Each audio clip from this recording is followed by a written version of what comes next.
Selamat mengikuti mata kuliah mikroprosesor bersama saya Abdul Rauf, dosen pada Departemen Ilmu Komputer dan Elektronika, Fakultas Matematika dan Ilmu Pengetahuan Alam, Universitas Gadjah Mada, Yogyakarta.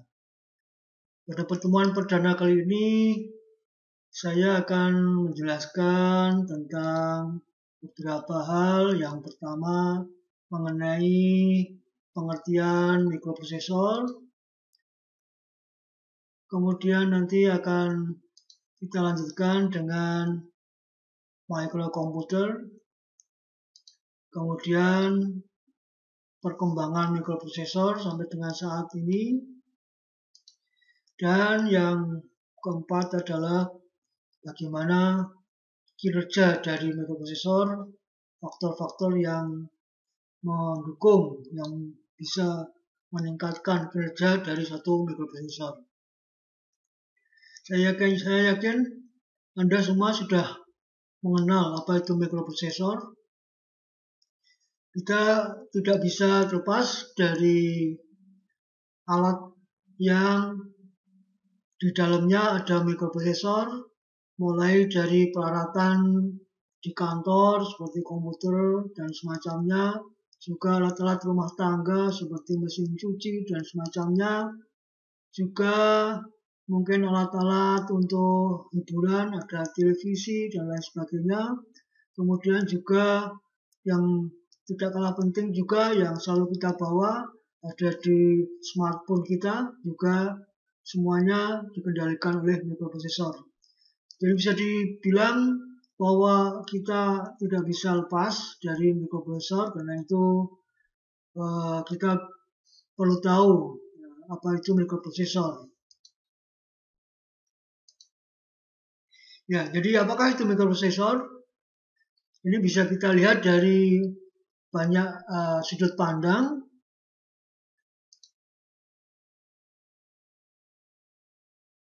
Salah satunya adalah mikroprosesor ini secara umum biasanya disebut dengan CPU atau Central Processing Unit, atau kalau diterjemahkan ke Indonesia ya bisa disebut unit pemrosesan terpusat, yang berada di dalam sebuah komputer mikro. Jadi ada istilah komputer mikro, berarti ada komputer yang tidak mikro.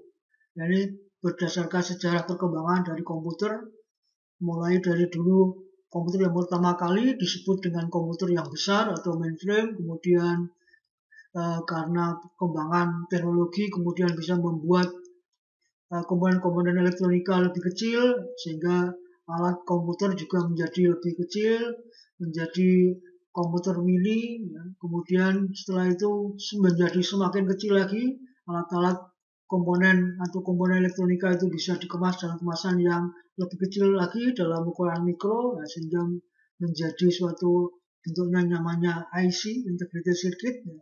Maka prosesor juga mengikuti perkembangan itu. Jadi semula prosesor atau CPU itu dalam ukuran yang sangat besar, kemudian bisa diperkecil, akhirnya menjadi satu IC yang di dalamnya itu lengkap suatu prosesor yang bisa melakukan fungsi sebagai Central Processing Unit, sehingga menjadi ukurannya juga menjadi komputer yang kecil.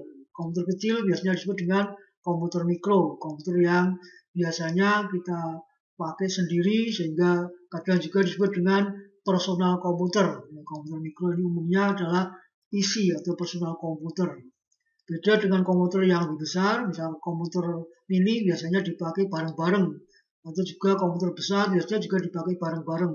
Istilahnya biasanya disebut dengan time sharing system, sistem yang dipakai bersama-sama. Nah, mikroprosesor ini adalah unit pemroses atau CPU pada komputer mikro. Ini kalau kita lihat dari tempatnya atau letaknya di dalam satu sistem komputer. Jadi sebagai CPU itu tadi, CPU yang berada di komputer mikro.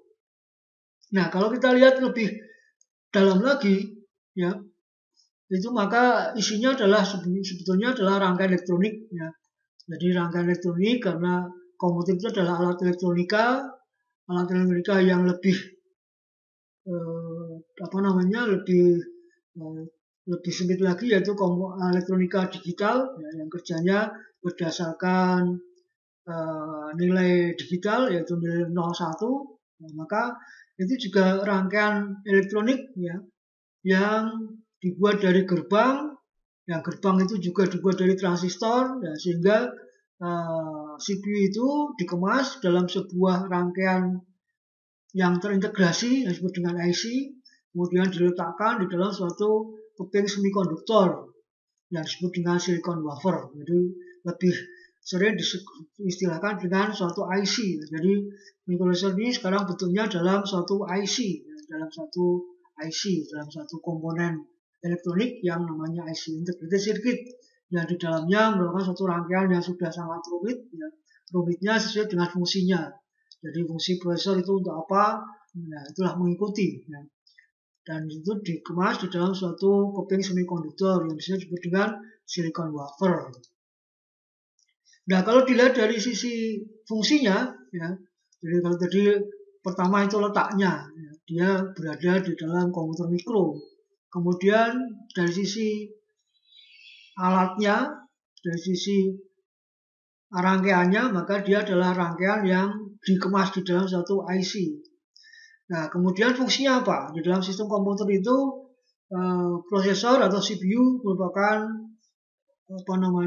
fungsi yang terpusat, fungsi yang utama di dalam komputer.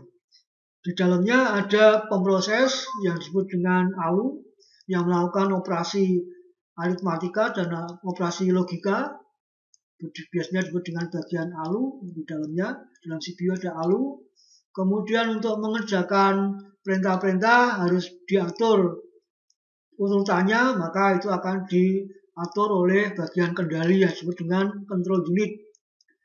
Nah, kemudian untuk bisa melakukan operasi data, menjalankan operasi aritmatika, misalkan penambahan, pengurangan, atau operasi logika, itu juga diperlukan data.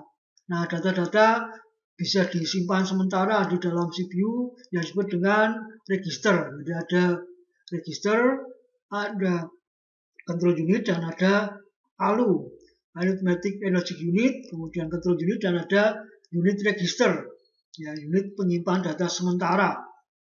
Nah, ketiga unit di dalam CPU ini disambungkan dengan sambungan internal, yang disebut dengan sambungan internal atau sistem bus internal. Juga untuk bisa berfungsi, nanti CPU ini harus ditambahkan komponen-komponen lain di dalam komputer. Kita ketahui komputer ini secara dasar memiliki 3 komponen atau unit utama, yaitu ada unit CPU ini, yang dalam komputer mikro namanya mikroprosesor. Mikroprosesor tidak bisa bekerja kalau tidak ada program yang untuk mengatur jalannya komputer. Program itu ditaruh atau disimpan di unit memori. Jadi di dalam komputer ada unit memori. Kemudian untuk bisa memberikan hasil kepada pengguna atau pengguna bisa memasukkan datanya, maka diperlukan alat yang disebut dengan alat input-output, I/O device. Nah, maka ada I/O device, kemudian I/O device harus dikendalikan olai I/O control. Jadi prinsipnya di dalam komputer ada 3 komponen atau ada unit, yaitu ada CPU yang utama, kemudian ada memori, dan ada I/O.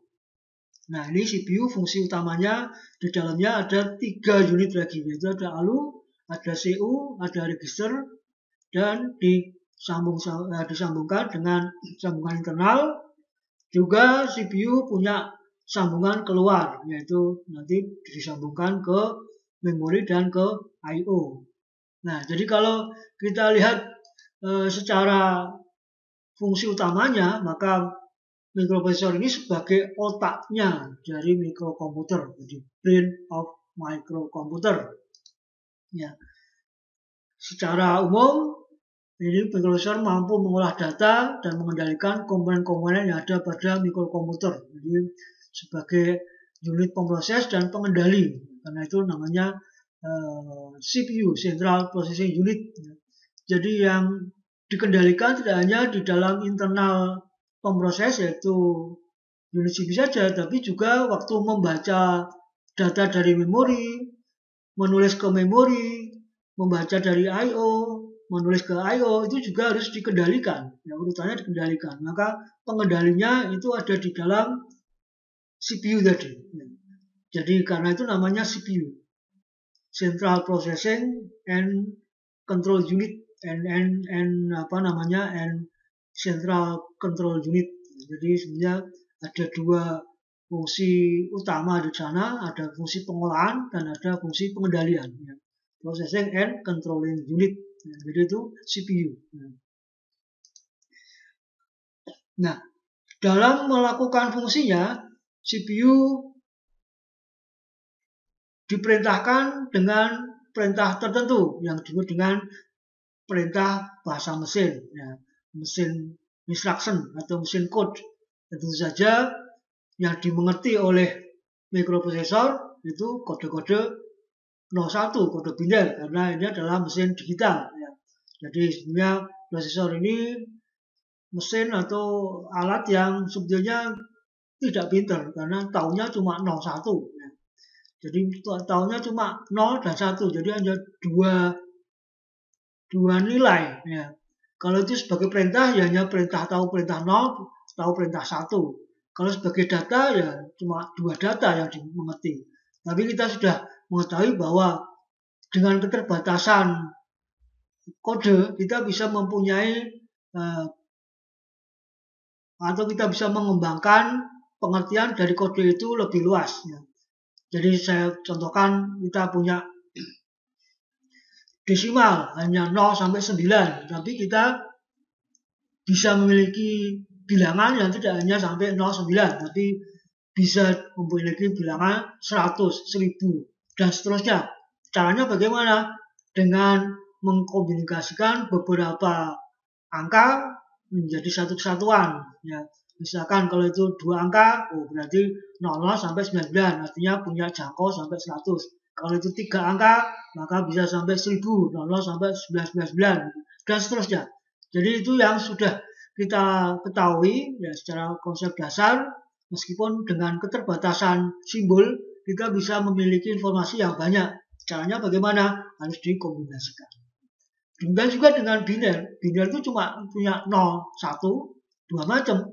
Tapi kok bisa macam-macam ya? Karena nanti lalu dikombinasikan menjadi sekian banyaknya. Ya, jadi misalkan kalau hanya 0 dan 1 ya hanya dua macam. Kalau perintah ya perintah 0, perintah 1. Kalau data cuma data 0, data 1. Tapi kalau kita kembangkan lagi menjadi 2 digit atau 2 bit, nah bisa menjadi 4. Karena bisa 00, 01, 10, 1, dan seterusnya. Ya, itu yang lalu bisa diperluas. Nah, dengan begitu maka nanti meskipun tahunnya cuma 01, ya, 01 nanti bisa dimaknai sebagai perintah atau instruksi, bisa juga dimaknai sebagai data. Ya, tergantung nanti posisinya saat melaksanakan instruksi itu di mana. Tentu saja pertama kali yang akan dikerjakan oleh komputer, dalam hal ini adalah prosesor, itu membaca instruksi. Nah, jadi pertama kali yang dikerjakan adalah membaca instruksi. Nah, dari instruksi itu nanti akan bisa diketahui apa yang harus dikerjakan, lalu datanya di mana. Nah, setelah tahu maka bisa dikerjakan. Nah, langkah mengerjakan instruksi itu secara konsep dasar disebut dengan tahapan pelaksanaan instruksi atau instruction cycle. Jadi secara konsep dasar ada 3 langkah, yaitu fetch, decode, dan execute. Baca, kodekan, lalu laksanakan. Nah, perintahnya ada di mana? Perintahnya ada di memori. Jadi nanti fetch itu dia akan mengambil instruksi dari memori, kemudian dimasukkan ke dalam prosesor, di dalam salah satu register yang ada di prosesor, kemudian didecode, diterjemahkan setelah itu dilaksanakan. Dilaksanakan artinya diketahui perintahnya apa, lalu datanya itu data apa atau datanya di mana. Jadi semuanya juga tersimpan di memori awalnya. Ya. Baik instruksi maupun data nanti akan tersimpan di memori. Ya. Pada saat pertengahan menjalankan mungkin datanya ditaruh di dalam register prosesor. Tapi nanti setelah hasil terakhir akan disimpan ke memori lagi untuk dikonsumsi oleh pengguna, ditampilkan ke layar, dicetak, dan seterusnya. Ya, jadi itulah gambaran fungsi pokok dari mikroprosesor, ya, kaitannya dengan tugas utamanya di dalam sebuah sistem komputer mikro atau mikrokomputer. Nah, dalam perkembangannya, kalau itu tadi adalah tugas dasarnya, ya, jadi membaca instruksi kemudian melaksanakan dengan cara didekode dulu. Ya. Nah, sehingga sebetulnya untuk melaksanakan tugas utamanya, yaitu membaca instruksi, mendekode dan melaksanakan, itu tadi cukup diperlukan 3 unit utama dalam CPU, yaitu tadi ALU, bagian yang mengerjakan instruksi, CU, ini bagian yang mengendalikan mulai dari membaca instruksi dari memori, kemudian menerjemahkan, kemudian memerintahkan ALU untuk mengerjakan operasi yang sudah diketahui. Misalkan tambahkan, maka ALU akan melakukan penambahan. Nah, tentu saja juga ALU harus tahu datanya dari mana, maka nanti CU juga akan memerintahkan unit penyimpan data, apakah datanya langsung diambil dari memori atau sudah ada di dalam register, itu tergantung kepada instruksinya. Ya, jadi sebenarnya CPU isi dasar dari fungsinya, ya, fungsi dasarnya itu cukup dilakukan dengan 3 unit utama ini, yaitu arithmetic and logic unit, kemudian control unit, dan unit register. Nah, ini memang kita namakan unit dasar, ya, di dalam CPU, ada dalam microprosesor. Ya, ini generasi awal seperti ini. Ya, jadi semua prosesor yang awal-awal itu dikembangkan dengan konsep dasar yang seperti ini. Tapi dalam perkembangannya, karena kebutuhan pengolahan data, kemudian pemrosesan dan seterusnya yang semakin memerlukan kecepatan tinggi, juga data yang besar, data yang banyak, maka dalam perkembangannya prosesor itu di dalam CPU ditambahkan unit-unit yang lain. Ya, pertama kali misalkan kalau tadi hanya menggunakan kode 01, maka secara bilangan itu dia hanya bisa menyimpan bilangan bulat saja. Ya. Kalau 00 ya 0, 01 1, 10 2, misalkan 11 3. Kalau itu 2 bit. Kalau nanti 8 bit bisa 00, bisa 0 sampai dengan 255 dan seterusnya. Ya. Jadi kalau hanya 01 ini nanti tidak bisa digunakan untuk mengolah data yang biasa kita gunakan, yaitu data bisa saja data itu tidak bulat, tapi kalau nanti ada pembagian maka hasilnya bisa pecahan, ada komanya. Nah, ini jadi masalah. Jadi bagaimana dalam 01 itu nanti bisa diketahui bahwa nilainya pecahan. Nah, maka ada aturan tertentu yang disebut dengan notasi atau penyajian floating point. Ya. Jadi menggunakan cara penyajian yang disebut dengan floating point, titik mengambang, bilangan titik mengambang. Kalau di dalam penulisan biasanya dituliskan dengan ada eksponensial E pangkat, misalkan 3E plus 5, itu artinya 3 kali 10 pangkat 5. Berarti itu 3 kali 10 pangkat 5, ya, berarti pangkat 5-nya itu berarti nanti tambah 0,5. Gitu ya. Itu bisa bilangannya sangat besar dan bisa sangat kecil. Sangat kecil bagaimana kalau pangkatnya minus? 3 kali 10 pangkat minus 3. Berarti itu artinya bahwa bilangan yang 0, ya. 0, 003 karena 3 per 1000 karena 10 pangkat minus 3 itu berarti artinya 3 per 1000. Nah, 3 kali 10 pangkat minus 3 itu berarti 3 per 1000. Nah, maka 3 per 1000 kalau dituliskan secara desimal kan menjadi 0,003. Jadi ada komanya di depan 00. Sementara kalau pangkatnya 3 kali 10 pangkat 3 berarti kan 3000. Nah, jadi kalau ditulis secara desimal maka 3 tambah 003,00 ya, 3000,00. Kalau yang pangkat minus berarti 0, kalau pangkatnya positif berarti nanti bilangannya itu bulat, ada komanya di belakang. Nah, itu masalah di dalam arsitektur bagaimana itu bisa dilakukan. Kemudian dalam perkembangan awalnya cara-cara seperti itu untuk menerjemahkan suatu nilai bilangan itu menggunakan software, ya, diterjemahkan secara algoritma secara software. Umumnya software itu lambat, ya, jadi karena ada langkah-langkah yang harus dikerjakan umumnya adalah lambat, ya, sehingga dalam perkembangannya itu yang semula itu software, ya, prosedur atau algoritma dihadirkan. Jadi untuk pengolahan bilangan pecahan misalkan itu dibuatlah suatu unit pengolah bilangan pecahan lalu dinamakan dengan floating point unit. Dan itu dalam sejarahnya kemudian dibuat hardware-nya semula terpisah yang menjadi suatu prosesor floating point, ya, istilahnya adalah mat prosesor atau coprosesor, ya. Jadi ada prosesor integernya, kemudian ada prosesor floating point. Jadi ditambahkan menjadi satu sistem, kemudian ditambahkan di motherboard nantinya.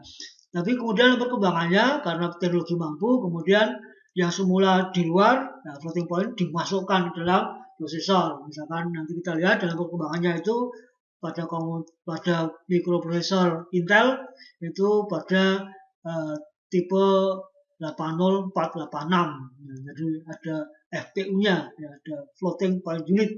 Kemudian dalam perkembangannya juga diperlukan kecepatan untuk membaca data dan instruksi dari memori, sehingga diperlukan memori cepat. Maka ada namanya cache memory. Ya, jadi cache memory itu juga sekarang itu dimasukkan di dalam CPU, jadi menjadi satu-satu di dalam CPU. Nah, dalam perkembangan berikutnya itu komputer tidak hanya dipakai untuk mengolah data numerik, data karakter, tapi kemudian masuk kepada dunia grafik, ya, jadi pengolahan image tracing dan seterusnya. Nah, data pengolahan data image itu memerlukan data yang sangat besar, yang diolah tidak hanya data satuan, tapi data kelompok, ya. Jadi data array, data vektor dan seterusnya. Nah, itu harus diolah secara simultan. Ya, misalkan tambahkan metrik 1 dengan metrik 2, itu kan data metrik kan tidak hanya satu data, tapi kan bisa metriknya ukurannya berapa kali berapa. Artinya ada sekian data ditambahkan dengan data yang lain, tapi operasinya satu macam. Biasanya datanya besar-besar seperti itu. Sehingga itu memerlukan suatu metode pengolahan tersendiri dalam graphical processing. Ya. Maka untuk pengolahan khusus itu, maka dibuatlah suatu algoritma pengolahan grafik juga, nah, yang akhirnya juga dihadirkan menjadi Graphical Processing Unit atau GPU. Ya, awalnya dan sampai sekarang juga masih GPU ini menjadi suatu prosesor yang terpisah, ya, yang terpisah. Bahkan kadang-kadang GPU itu lebih mahal daripada CPU. Ya, GPU lebih mahal daripada CPU. Jadi mungkin yang para gamer itu tahu harga CPU-nya mungkin cuma 1 juta, tapi GPU-nya bisa sampai 2 juta atau lebih gitu ya. Untuk yang kecepatan tinggi gitu ya, GPU lebih mahal. Nah, dalam berangsur-angsur GPU ini dimasukkan dalam prosesor. Ya.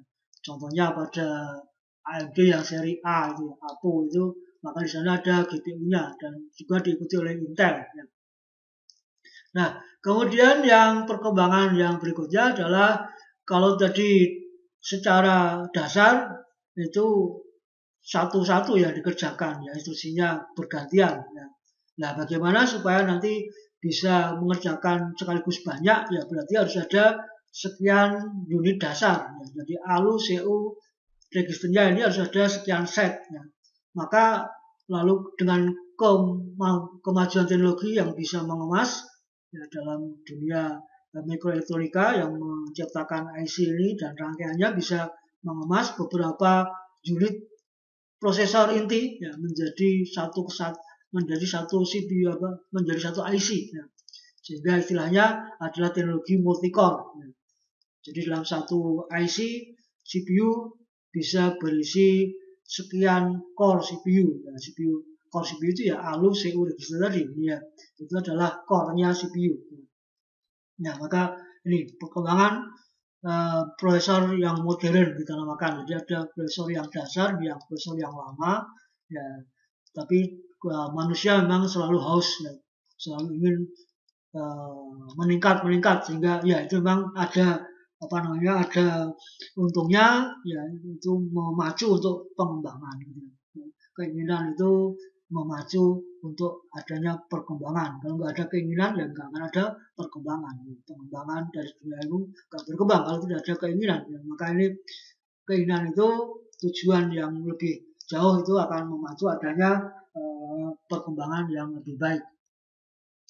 Nah, kita bisa lihat beberapa contoh mikroprosesor yang sampai sekarang ini mungkin hanya beberapa saja. Ini kita bisa lihat mulai dari awal ya, yang mempelopori prosesor atau CPU itu adalah Intel ya pada tahun 69 sebetulnya, tapi kemudian tahun 71 baru mulai mungkin dipakai di mesin-mesin ya, itu yang prosesor yang 8 bit ya, 80, 80, 80, 85 ya. Nah, belum bisa jadi komputer ya, karena itu mungkin secara kelengkapan atau secara instruksi juga masih sederhana sehingga belum saat itu memang zamannya belum komputer mikro, masih komputer mini ya, komputer mini. Ya, kemudian Intel ini mulai tahun 79 itu mengembangkan prosesor 16 bit yang dengan seri 8086. Nah, ini mulai darilah cikal bakal adanya komputer mikro. Ya. Komputer mikro mulai dikenal tahun 80-an ya, menggunakan prosesor yang setelah prosesor 8086 ini, karena yang dipakai PC yang pertama kali adalah yang seri 8088 ya. 8088. Bedanya apa? Nanti bisa kita lihat nantinya. Kemudian dalam perkembangan berikutnya ini tadi 8086, 8088, kemudian ada 80186 dan seterusnya, kemudian ada 80286. Jadi kalau ini kita namakan prosesor yang prosesor yang sederhana, ini sudah prosesor yang sudah meningkat ya, bisa multi proses, multi program, tetapi terbatas ya, sehingga ini masih belum sempurna. Nah, kemudian keduanya ini adalah dikenal dengan istilah prosesor 16 bit. 16 bit. Apa itu prosesor 16 bit? Nanti bisa lihat nanti. Nah, kemudian sebelum Pentium ini ada prosesor 386 dan 486. Itu yang 386 prosesor mulai prosesor 32 bit, ya, kemudian dikembangkan menjadi 486 jadi yang 386 itu 32 bit yang pertama, kemudian yang 486 itu nanti FPU sudah masuk di dalamnya.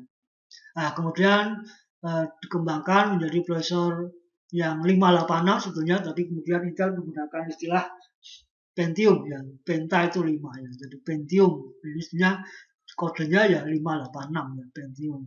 Nah, ini yang lalu sudah bisa multiprocessing yang sudah bagus ya, mulai dari Pentium 1, Pentium 2, Pentium 3, Pentium 4 ini ya, sudah yang populer Pentium 4 itu ya. Pentium 4. Ya. Ini masih mikroprosesor yang 32 bit, tapi internalnya ini sudah bisa 64 bit. Kemudian ada prosesor yang 64 bit pertama dari Intel itu namanya prosesor Titanium. Ya. Kemudian kemajuannya tadi sudah diceritakan ada multi-core ya. Dari multi-core ini mulai dari core I2, core I3, sebenarnya mulai dari core duo ya. Core duo, core 2 duo dan seterusnya, kemudian core I. Kemudian ini yang Intel kalau nggak salah ini yang terakhir adalah core I9 ya. Yang dalam keterangannya ini adalah berisi 8 core. Nah, di samping Intel juga ada prosesor lain yang itu istilahnya se-family ya, karena instruksinya itu bisa dikerjakan juga sama yaitu AMD ya.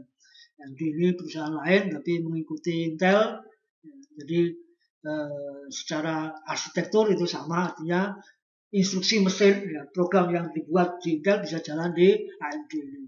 Tapi secara internal organisasinya, jadi komponen-komponen dasarnya waktu diimplementasikan kemungkinan beda karena ya kalau kita lihat dari harga juga ini kan Intel lebih mahal ya, berarti gampangannya komponennya lebih bagus ya daripada AMD. AMD lebih murah gitu ya. Ya memang bisa dilihat secara sekilas ini biasanya lebih dingin prosesornya, AMD kan biasanya lebih panas. Panas itu menandakan bahwa komponennya kurang bagus ya. Kalau dingin itu berarti komponennya betul-betul sempurna ya, membuat komponen elektronikanya betul-betul bagus ya. Ya, misalkan AMD mulai dari AMD yang awal sebetulnya juga sudah ada ya. Juga mengikuti Intel sebetulnya mulai dari yang 16 bit, 32 bit, 64 bit, bahkan yang 64 bit itu sudah mendahului Intel ya. Jadi ini Intel itu mulai Titanium, tapi AMD itu sudah mulai bisa dilihat sejarahnya itu lebih awal daripada Intel itu yang 64 bit. Ini prosesor 64 bit ya. Jadi yang core ini juga 64, ini Athlon ini 64 bit. Nah, AMD juga mendahului dalam sisi apa namanya core-nya ini. Jadi ada yang kalau nggak salah ini bisa dilihat di AMD ada AMD Ryzen ini yang dengan jenis ya, dengan ini Threadripper ya, Threadripper atau Threadripper ini dalam terangannya ini sampai 64 core. Intinya ada 64 ini sudah sangat canggih ya. Nah, tentu saja harganya cukup mahal ya. Nah, ini gambaran ya. Jadi perkembangan prosesor yang dari awal sampai yang mutakhir ini hanya sekilas saja ya. Jadi itu gambarannya.